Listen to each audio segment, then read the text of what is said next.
Terang aja lu. Lu ditarget kaum globalis dan negara pendukung globalis. Lu pastilah ditarget sama pejabat yang negaranya diokupansi sama globalis. Lu Westphalian sih, udah gitu lu terang-terangan lagi ambil posisi tersebut. Itu adalah kalimat dari guru besar filsafat kampus Kenamaan di Jawa Tengah ketika berkomentar tentang akun YouTube Bosman yang dibungkam. Ternyata alhamdulillah balik lagi dengan persyaratan yang ketat. Sahabat tahu apa itu Westphalian? Istilah bagi orang atau pemimpin yang mengambil aliran nasionalis seperti Bung Karno misalnya, tokoh di Indonesia. Westphalian itu muasal lahirnya sistem demokrasi. Westphalian anti monarki atau anti kerajaan atau elitis, di mana sampai sekarang kaum nasionalis memang anti elitis berkuasa mutlak atau anti segelintir manusia mengendalikan seluruh sisa manusia hajat hidupnya. Westphalia Treaty atau Perjanjian Westphalia di sebuah tempat saat ini adalah wilayah Jerman di abad 17. Tahun 1648 perjanjian tersebut. Perjanjian ini adalah hasil kongres diplomatik besar sehingga menciptakan sistem tatanan politik baru di Eropa Tengah yang kelak disebut sebagai kedaulatan Westphalen. Sistem ini didasarkan pada konsep bernegara berdaulat yang tidak suka terhadap campur tangan pihak asing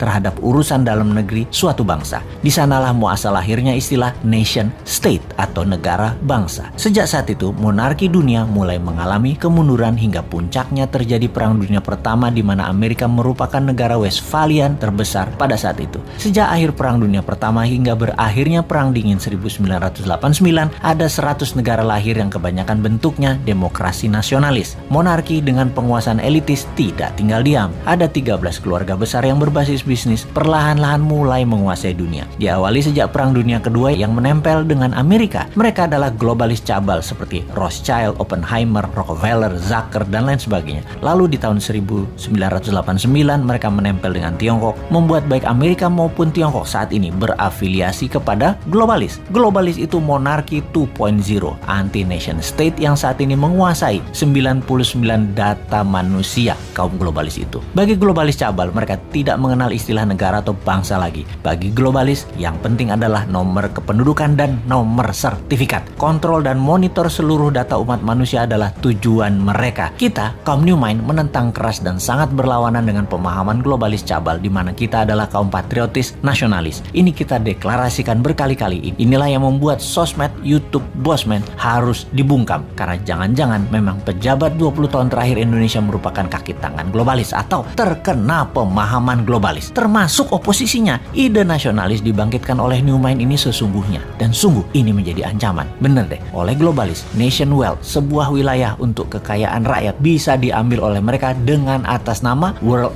wealth, kekayaan dunia untuk dunia. Padahal kekayaan aset suatu negara ya milik rakyatnya seharusnya. Itu kalau rakyatnya pinter dan mentalnya nasionalis. Kalau rakyatnya dibodohin, rakyatnya melihat aset negara diambil asing yang didukung pejabatnya, dikatakan bener aja tuh tindakannya. Ya rapopo juga. Kenapa bisa sebodoh itu rakyatnya seperti negara tetangga? Karena kuatnya narasi propaganda yang dijaga ribuan buzzer. Dan itu solusi oleh mereka. Sungguh, bagi globalis, mereka harus pegang kekuasaan, mengontrol dan memonitor seluruh dunia, sementara mereka hanya segelintir 0,1% manusia. Aslinya tuh cabalis tidak peduli di Afrika mau banyak orang mati, di Timur Tengah banyak orang mati, Taliban, Al-Qaeda, ISIS bunuh orang banyak. Mana mereka peduli? Kalau perlu mereka biayai, termasuk membeli opiumnya Taliban. Mereka hanya peduli pada kekayaan dan kekuasaan alam monarki kembali lagi berkuasa. Rakyatnya susah di ujung-ujung, mati sekalipun mereka nggak pikirin, nggak peduli. Orang mati jutaan sama virus nggak peduli. Globalis itu yang penting dapat nomor sertifikat penduduk manusia dengan paksa menggunakan sistem sebuah pemerintahan yang taat pada mereka. Beda dengan kaum nasionalis yang akan meratakan kesempatan, menyamakan peluang untuk seluruh rakyat berbasis meritokrasi pejabatnya. Siapa yang berprestasi, dia yang menjabat. Ide New Mind yang pro-demokrasi, pro-nasionalis, patriotis, dan mendukung nation state beda dengan oportunis globalis yang ada di benak incumbent atau oposisi pada saat ini. Sungguh, itulah yang ada di benak mereka pada saat ini dari citra yang apa mereka lakukan. Itu aja kita bacanya. Sahabat, di ujung informasi ini, walaupun akun Bosman asli sudah kembali, namun sampai November, kita slow pace belum diaktifkan karena masih diincar oleh buzzer. Terima kasih sudah mensubscribe channel Bosman Mardigu Official ini dan menyebarkan ke link sosmed dan WAG sahabat semua.